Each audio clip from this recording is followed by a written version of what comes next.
وعليكم السلام ورحمة الله وبركاته.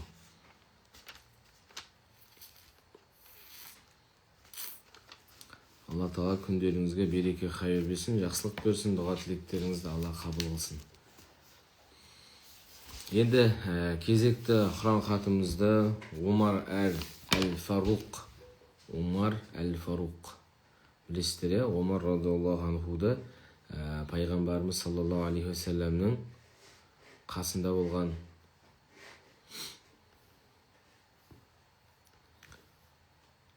Омар деген сахабаға бағыштайтын боламыз.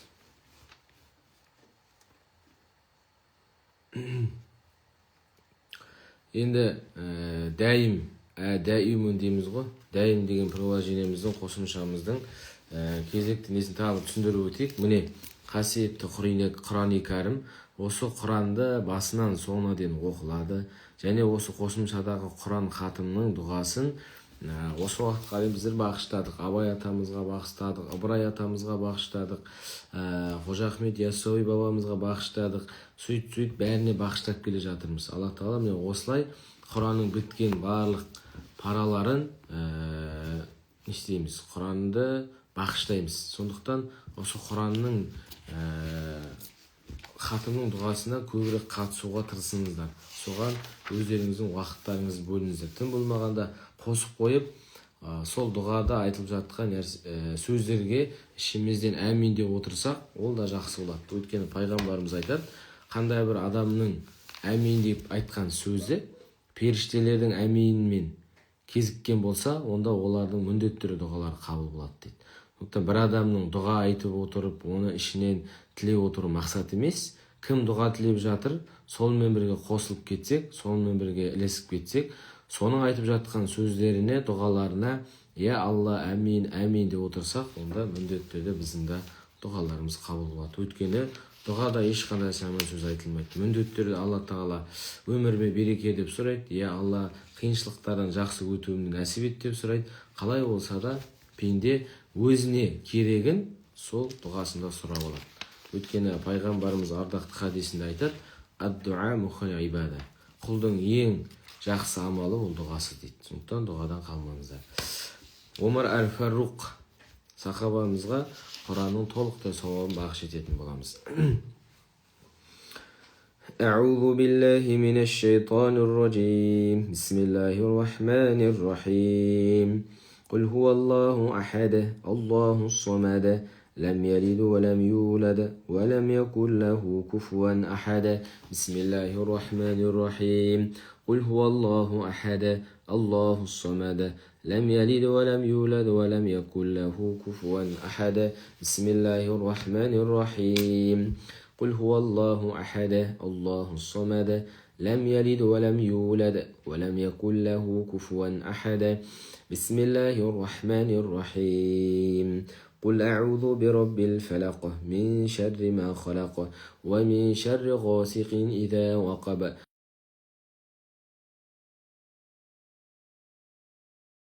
إذا حسد بسم الله الرحمن الرحيم قل أعوذ برب الناس ملك الناس إله الناس من شر الوسواس الخناس الذي يوسوس في صدور الناس من الجنة والناس بسم الله الرحمن الرحيم الحمد لله رب العالمين الرحمن الرحيم مالك يوم الدين إياك نعبد وإياك نستعين اهدنا الصراط المستقيم صراط الذين أنعمت عليهم غير المغضوب عليهم ولا الضالين بسم الله الرحمن الرحيم ألف لام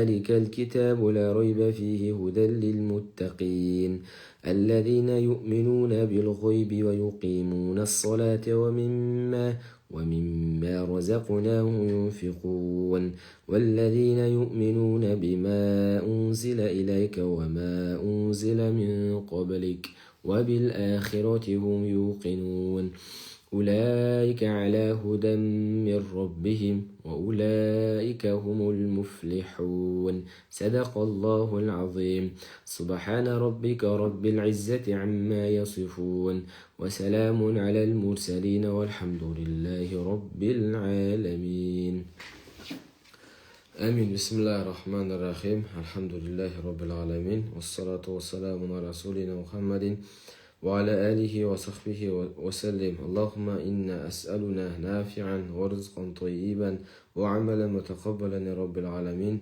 اللهم تقبل منا هذه الدعاء لختم القرآن اللهم ارحمني بالقرآن واجعله لي إماما ونورا وهدى ورحمة اللهم ذكرنا منه ونسيت علمنا منه وجهلت ورزقنا تلاوته الليل وطرف النهار واجعله لحجة يا رب العالمين اللهم أصلح لديني الذي هو عصمة أمري وأصلح دنيا التي فيها معاشي وأصلح لآخرة التي فيها معادي واجعل الحياة زينة لي في كل خير واجعل الموت راحة من كل شر اللهم واجعله خير العمر آخره خير العمل خواتمه خير الأيام يوم القم فيه اللهم إننا أسألك عيشة هنية وميتة وسوية ومرضا غير مخس ولا فادح اللهم إننا أسألك خير المسألة خير الدعاء خير النجاح خير العلم خير العمل خير الثواب خير الحياة خير الممات